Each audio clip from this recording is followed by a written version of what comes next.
Hey, it's Ashley, and I am live in Cannes, France. Can you imagine? It is Fashion Week here, and I am with Rebekah Jarvey, and we are at the Cannes Indigenous Arts and Fashion Festival going on right now in Cannes. Welcome, Rebekah. Hi, thank you for having me.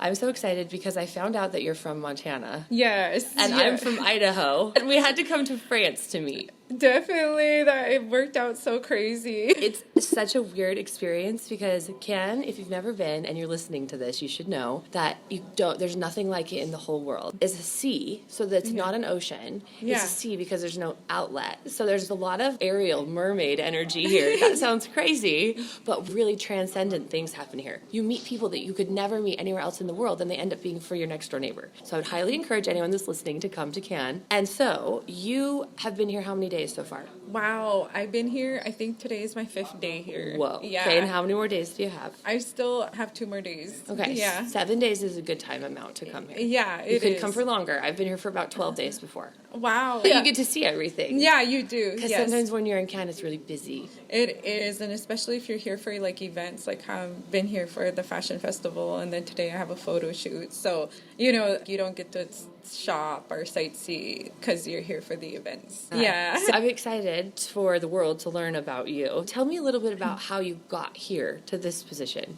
Okay, so I'm working right now with this company called Indigenous Fashion Week. They had a call out for the fashion show back in November, and then they notified me that I was selected for the show in December. I knew I was coming in December. You knew you were coming in December, and yeah. So how many people did they pick to come? They selected, I believe, 13. But because of the prices and stuff, and a lot of people couldn't make it, so there was 7 of us designers that was able to make it out of the 13. Okay, that's a pretty good amount of designers. And you all brought your families, I see, or some people did. Yeah, some people did. Cousin, I'm so thankful and grateful for her. She came with me. Yeah. She's a wild world. What did you get me into? Yeah, she's not a part of the industry, but she got a very good step in the door yesterday. Because it was wild. The fashion show yesterday that we watched, you had how many pieces in it? I had 14 pieces in it. Okay, and so if you don't know, Rebekah Jarvey, go look her up. So what's your website online? And so my website is RebekahJarvey.com. RebekahJarvey.com. Perfect. People can go look you up. And can they buy your ready-to-wear pieces right now?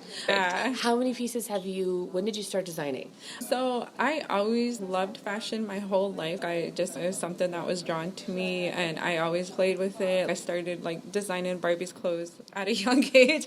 But to actually get in the industry, I was 7 years. 7 years ago, I started in the industry as a fashion show coordinator first before I became a designer. I always beaded, but to make that transition was in 2020. So tell us a little about your heritage, how you got to where you're at. Because most people think Rebekah Jarvey, that sounds pretty American, but you are Native American. Yeah, I'm Native American. I'm an enrolled member of the Chippewa Cree tribe in Rocky Boy, Montana, and I'm also Blackfeet from my dad's tribe from Browning, Montana. And so I was born and raised on the reservation, and how I got into fashion was being a lover of it, and people always knew that I was a lover of it if you ever met me, and you could just sense that I had some fashion expertise. And just how I got into the industry is I was approached by my community members to have a fashion show on my community, and so I just started having fashion shows in my community to showcase other designers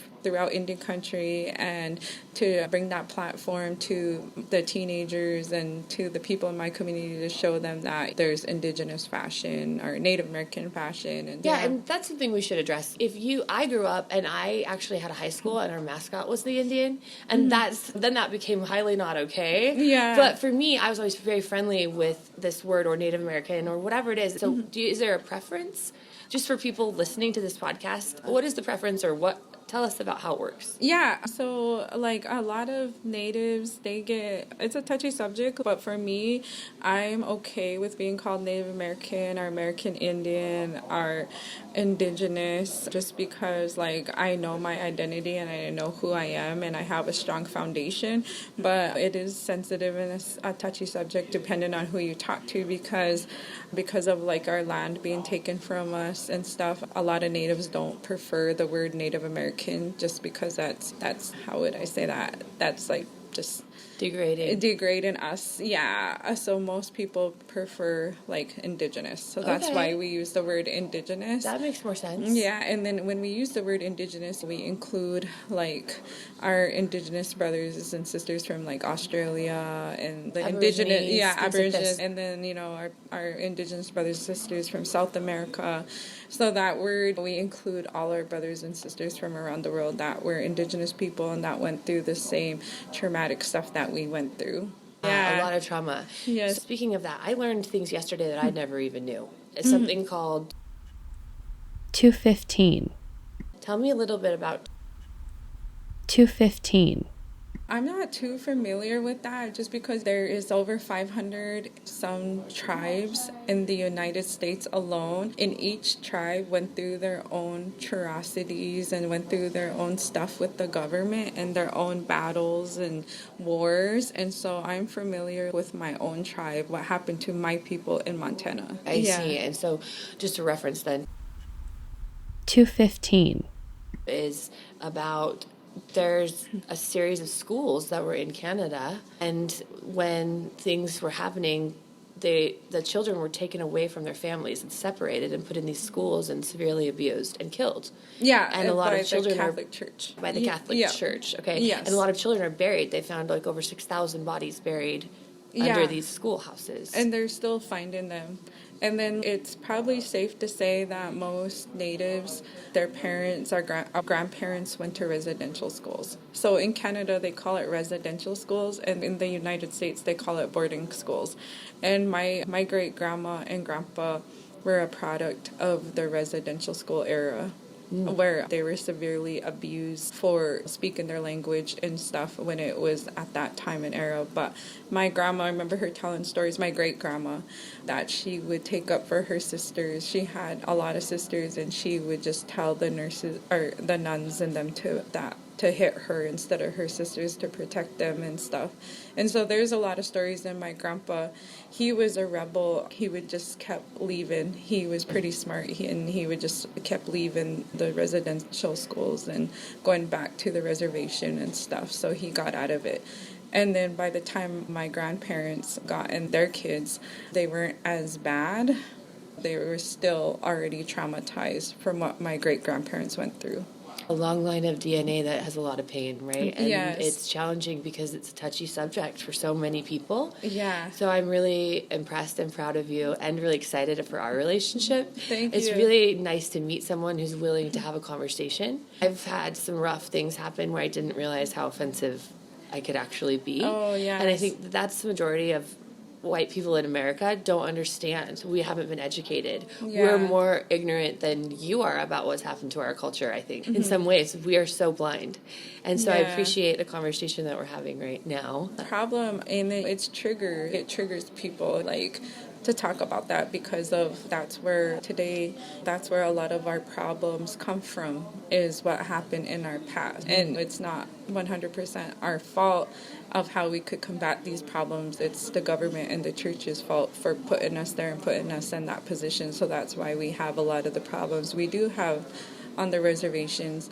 But for fashion, that's how some of the designers share that message through their fashion. And that was one of the presentations yesterday, was sharing that message to educate the world through the fashion about what happened to our people. Yeah, it was really well done. What's the man with the hat? Dante. Yeah. And he came out and spray painted these capes, and it was amazing to see just the sorrow and the pain that people are going through being transmuted and being allowed to be free, because there's so much liberty in allowing yourself to let go of the idea that you have to live in those confines. And yeah, what a beautiful display. Tell us a little bit about what it looks like right now. So it's super neon, and I wish we had a camera, but we don't. We're going to do in the future, when we get back to America, an interview in person, and we'll bring the cameras. Oh my gosh. It'll be so fun. That would and maybe be we'll ride fun. Horses, because that's what I want to do. Oh yes, okay. I would love that. I know. I'd bring my hat. But for now, for the audience listening, tell us about your line and what it looks like. Okay, so my main color palette is neons. So I love neons. I love pink and green, neon green. Those are my main color palettes with blacks and whites. And then I do like patterns, so I use a lot of polka dots and I use a lot of monograms. So my aesthetic is streetwear, and I call it luxury, like street luxury wear, and then I also have a ready to wear line. Yeah, so when you say street luxury wear, for me, it's like I would compare it to Louis Vuitton. Like, for example, you have a Chanel cape with fringe on it, right? And you have a Louis Vuitton dress on now with ribbon skirt, right? And so the significance of your culture comes through, right? But these are not traditional culture colors. No, they're not traditional cultural colors. They're very contemporary. So I do call myself a contemporary artist. I don't call myself a traditional artist just because I don't use like the traditional designs or the traditional colors in my work right now. I prefer to use contemporary because I just want to design and I just want to share the world with my creativity, and I don't feel like I necessarily always have to use my culture or my way of life to project that and share that with the world. And I think that's a good example for everyone to live by, right? Just because you came from somewhere doesn't mean you have to live there always. Yeah, you can live wherever you'd like and have as much creativity as you'd like. Yes. So I appreciate you for being on today, Rebekah. Thank you. I appreciate grateful for you interviewing me and having me here. It's been fun. For sure. And we're going to go back and we're going to look at some pieces and it'll be fun. So if you're tuning in right now, this is Ashley and this is the Western Fashion Behind the Scenes podcast. I am in Cannes, France. I know, across the pond. If you've never been, you have to go. It's part of fashion, no doubt. Yeah. Thanks for being here today, Rebekah. Thank you too. Have a great day. Bye. Thanks for listening. This episode of Western Fashion Behind the Scenes is brought to you by the Boot Babes. Have you ever wanted to be part of a community where cowboy boots are number one and traveling the world exists? Connect with other women who love cowgirl boots and traveling, concerts, and all sorts of things, including figuring out how to have more confidence in life. See, cowboy boots are part of your personality, and the Boot Babes aim to bring and be the largest group of cowgirl boot wearers in the world. Go to thebootbabes.com today and register as a VIP member, and each month you'll have an opportunity to win free boots. Thanks for listening.